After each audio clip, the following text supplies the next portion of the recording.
Watching IGNOU पाठशाला। सो आज हम न्यू कोर्स स्टार्ट करने वाले हैं BHIE 145। स्टार्ट करते हैं with unit number 1, the modern state and political culture. So इस पूरे सब्जेक्ट कोड के अंदर हम वर्ल्ड हिस्ट्री पढ़ने वाले हैं। आई नो वर्ल्ड हिस्ट्री सबको समझ में नहीं आती, ज्यादातर इंडियन हिस्ट्री से हम रिलेट कर पाते हैं, बट स्टिल एग्जाम है, चूज किया है तो पढ़ना ही है। तो स्टार्ट करते हैं with the modern state and political culture. यहाँ पे बताया गया है इंट्रोडक्शन कि कैसे जो मॉडर्न यूरोपियन स्टेट है develop with the growth of absolute power, centralised administration and mass political participation. तो अगर हम थोड़ा सा हिस्ट्री में जाएं, एंशियंट टाइम में जाएं, तो यूरोप में पहले जो स्टेट थी वो कैसे काम करती थी। तो आपने अगर आपको नाइन्थ की अपनी याद है एनसीईआरटी, तो वहां पे वर्ल्ड हिस्ट्री है, एंड वर्ल्ड हिस्ट्री में एक किंग था लुईस 16, है ना। उसके टाइम पे जो है यूरोप का स्ट्रक्चर कैसा था, तो उसी से हमें रिलेट करना है कि जब लुईस 16वां किंग था एंशियंट टाइम में, तो उस टाइम पे हम क्या देख रहे हैं, नोबल्स। नोबल से कैसा क्लास होता था, तो जो बहुत ज्यादा अमीर वर्ग होता था, नोबल। नोबल का डोमिनेंस होता था पहले के टाइम पे, एंशियंट टाइम पे। पर धीरे धीरे जो मॉडर्न स्टेट है यूरोप का, वो ट्रांसफॉर्म होता गया और पावर अब किसके हाथ में आ गई है, लोगों के हाथ में। ठीक है, जो मैंने एग्जांपल दिया उससे बस हमें इतना समझना है कि पुराने टाइम में जो पावर थी वो किसके हाथ में होती थी, जो किंग होता था, किंग के हाथ में होती थी, या क्वीन होती थी, उसके हाथ में होती थी। बट अब पावर कहाँ शिफ्ट हो रही है, लोगों के हाथ में, ओके, कॉमन पीपल के हाथ में। Next part is, it was different from pre modern state because it had wide control over society. जैसे मैंने आपको बताया कि पहले टाइम पे क्या होती थी, पावर सिर्फ कंसंट्रेटेड होती थी किंग के हाथ में, जो उसके नोबल्स होते थे, ठीक है, जो अमीर वर्ग से आते थे उनके हाथ में। बट अब पावर किसके हाथ में है, कॉमन पीपल के हाथ में। इसीलिए जो क्या कहते हैं, किंग है, उसका जो कंट्रोल होता है सोसाइटी के ऊपर, वो होता है वाइड, यानी कि वाइडर लेवल पे ज्यादा से ज्यादा लोगों के ऊपर कंट्रोल होता है। ओके, नेक्स्ट मेन फीचर्स क्या है मॉडर्न स्टेट के, अभी हम इसको डिटेल में पढ़ेंगे, कंफ्यूज होने की नहीं है। फर्स्ट इज मेन फीचर क्या है मॉडर्न स्टेट के, पहला है डायरेक्ट रूल। ठीक है, कि यहाँ पे गवर्नमेंट क्या है, स्टेट क्या है, डायरेक्ट रूल कर रहा है लोगों के ऊपर। सेकंड, यहाँ पे प्रॉपर ब्यूरोक्रेसी है। ब्यूरोक्रेसी मतलब प्रॉपर डिपार्टमेंट्स हैं, ठीक है, प्रॉपर ऑफिशियल्स हैं रैंक के हिसाब से, कि फर्स्ट मतलब हाई अथॉरिटीज ये हैं, फिर सब अथॉरिटीज हैं, फिर लोअर लेवल पे ये अथॉरिटीज काम कर रही हैं। ऐसे पूरा स्ट्रक्चर है, फ्रेमवर्क है गवर्नेंस का। Third is monopoly over legitimate violence. Legitimate violence का मतलब क्या होता है, जायज, ठीक है, जायज तरीके से जो स्टेट काम कर सकती है। अब गवर्नमेंट जो स्टेट है वो वायलेंस को कब सपोर्ट कर सकती है, या वायलेंस कब कर सकती है, जब सिक्योरिटी पे बात आए अपनी कंट्री की, है ना।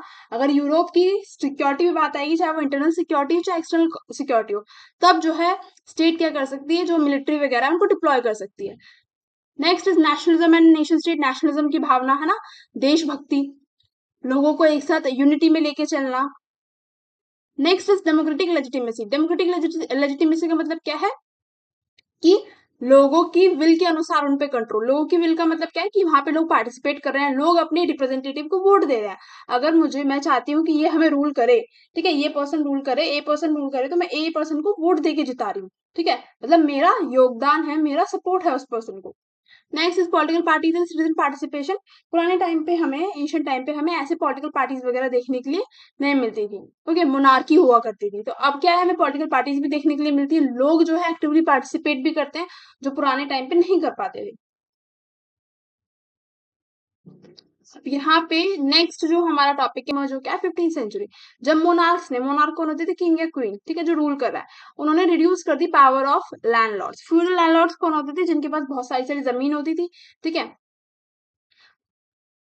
And stabilize centralize authority, and establish कर दी एक सेंट्रल अथॉरिटी। यानी कि अब किंग जो है, किंग ने क्या किया, जो लैंडलॉर्ड्स थे, जो बहुत ज्यादा डोमिनेट कर रहे थे सोसाइटी को, उनको एकदम इरेडिकेट कर दिया, खत्म कर दिया सोसाइटी से। एंड अब क्या उन्होंने सेटअप की, एक सेंट्रलाइज पावर, जहां पे किंग है, ठीक है, किंग के नीचे अब क्या है, डिफरेंट डिफरेंट ऑफिशियल्स आएंगे।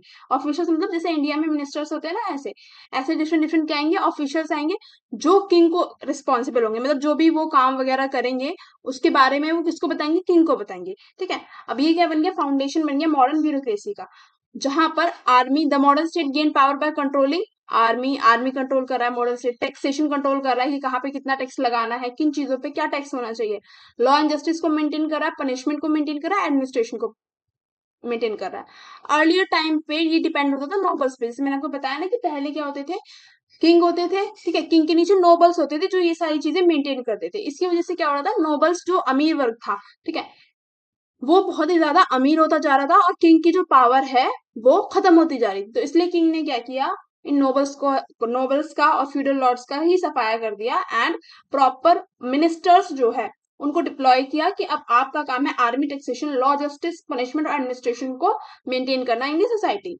नेक्स्ट हम देखेंगे ब्यूरोक्रेसी। अब मैक्स वेबर के अनुसार ब्यूरोक्रेसी क्या है, एक रैशनल लीगल सिस्टम है एडमिनिस्ट्रेशन का। मतलब जहाँ पे एक प्रॉपर स्ट्रक्चर होता है कि भाई इस स्टेट को, इस कंट्री को हम कैसे गवर्न करेंगे, ठीक है, क्या क्या डिपार्टमेंट्स होंगे, किसका क्या काम होगा, क्या रोल्स होंगे, क्या रिस्पॉन्सिबिलिटीज होंगी। तो जो भी ऑफिशियल्स होते हैं ब्यूरोक्रेसी के अंदर वो ज्यादातर सैलरीड होते हैं और ट्रेंड होते हैं, उन्हें प्रॉपर ट्रेनिंग दी जाती है कि आपको ये काम कैसे करना है और प्रॉपर सैलरी प्रोवाइड की जाती है। नेक्स्ट हायरार्की होती है कि सबसे ऊपर जो हायर अथॉरिटी आती है, जैसे इंडिया में है ना, पहले पीएम आएंगे, देन उनकी कैबिनेट आएगी, ऐसे करके प्रॉपर अथॉरिटी होती है।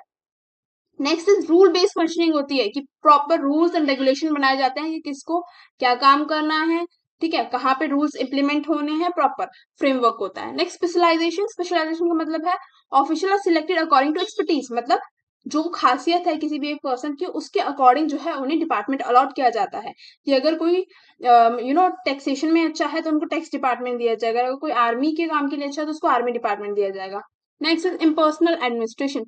अब इम्पर्सनल एडमिनिस्ट्रेशन का मतलब है कि जब भी हम ब्यूरोक्रेसी के अंदर हैं, अगर हम मिनिस्टर या एज ऑफिशियल अपॉइंटेड हैं, तो हमें अपना पर्सनल इंटरेस्ट नहीं देखना है। मतलब पर्सनल इंटरेस्ट क्यों नहीं देखना है, इससे करप्शन जैसी चीजें रिड्यूस होती हैं, ठीक है। जो हमारा रोल हमें असाइंड है, हमें उसी के हिसाब से काम करना है।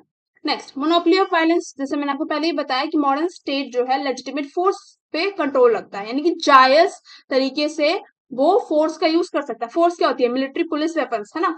तो अगर इंटरनल या एक्सटर्नल सिक्योरिटी स्टेट की क्या हो रही है, ब्रीच हो रही है, ब्रीच इन द सेंस कि अगर कोई सामने वाली कंट्री हमसे लड़ना चाह रही है, तो अपनी सिक्योरिटी को प्रमोट करने के लिए, अपने देश के नागरिक को प्रमोट करने के लिए जो मॉडर्न स्टेट है उसको क्या करना पड़ेगा, आर्मी का सहारा लेना पड़ेगा, वेपन्स का सहारा लेना पड़ेगा।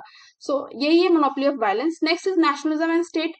नेशनलिज्म एंड स्टेट क्या कहता है कि nationalism develop when state try to create culture unity among the population. Nationalism की भावना कब आती है, देशभक्ति की भावना तब डेवलप होती है जब स्टेट क्या करता है, एक कल्चर यूनिटी अपनी पॉपुलेशन के अंदर डेवलप करने की कोशिश करता है। रूल का जो कॉन्सेप्ट है वो इमर्ज हो गया 15th सेंचुरी, जब मोनार्क्स ने, मोनार्क कौन होते थे, किंग या क्वीन, ठीक है, जो रूल कर रहा है, उन्होंने रिड्यूस कर the power of landlords. Feudal landlords कौन होते थे, जिनके पास बहुत सारी सारी जमीन होती थी, ठीक है, and stabilize centralize authority, and establish कर दी एक सेंट्रल अथॉरिटी। यानी कि अब किंग जो है, किंग ने क्या किया, जो लैंडलॉर्ड्स थे जो बहुत ज्यादा डोमिनेट कर रहे थे सोसाइटी को, उनको एकदम इरेडिकेट कर दिया, खत्म कर दिया सोसाइटी से। एंड अब क्या उन्होंने सेटअप की, एक सेंट्रलाइज पावर जहां पे किंग है, ठीक है, किंग के नीचे अब क्या है, डिफरेंट डिफरेंट ऑफिशियल्स आएंगे।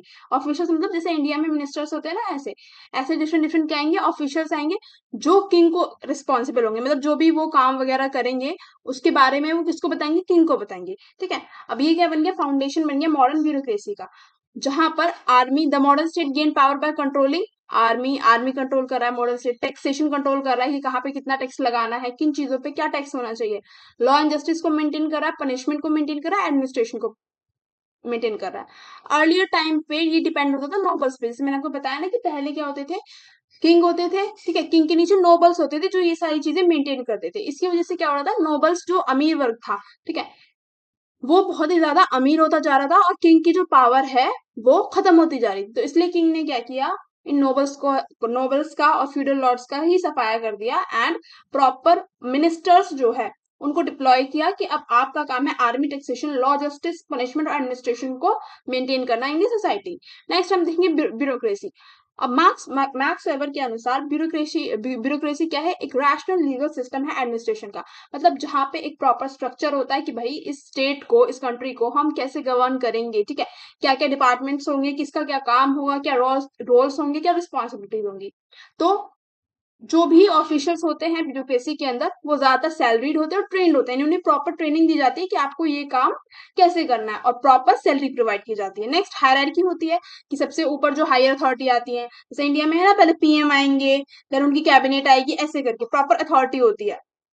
Next is rule based functioning होती है कि प्रॉपर रूल्स एंड रेगुलेशन बनाए जाते हैं कि किसको क्या काम करना है, ठीक है, कहाँ पे रूल्स इंप्लीमेंट होने हैं, प्रॉपर फ्रेमवर्क होता है। नेक्स्ट स्पेशलाइजेशन का मतलब है official selected according to expertise. मतलब जो खासियत है किसी भी एक पर्सन की, उसके अकॉर्डिंग जो है उन्हें डिपार्टमेंट अलॉट किया जाता है कि अगर कोई टैक्सेशन में अच्छा है तो उनको टैक्स डिपार्टमेंट दिया जाएगा, अगर कोई आर्मी के काम के लिए अच्छा है तो उसको आर्मी डिपार्टमेंट दिया जाएगा।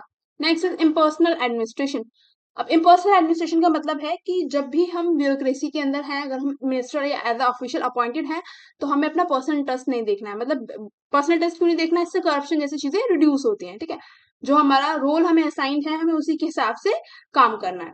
Next, monopoly of violence. जैसे मैंने आपको पहले ही बताया कि मॉडर्न स्टेट जो है लेजिटिमेट फोर्स पे कंट्रोल रखता है, यानी कि जायज तरीके से वो फोर्स का यूज कर सकता है। फोर्स क्या होती है? मिलिट्री, पुलिस, वेपन्स, है ना।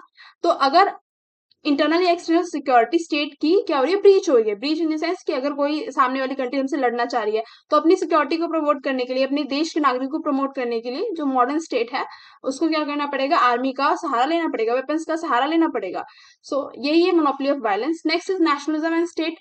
नेशनलिज्म एंड स्टेट क्या कहता है कि nationalism develop when state try to create culture unity among the population. Nationalism की भावना कब आती है? देशभक्ति की भावना तब डेवलप होती है जब स्टेट क्या करता है? एक कल्चर यूनिटी अपनी पॉपुलेशन के अंदर डेवलप करने की कोशिश करता है।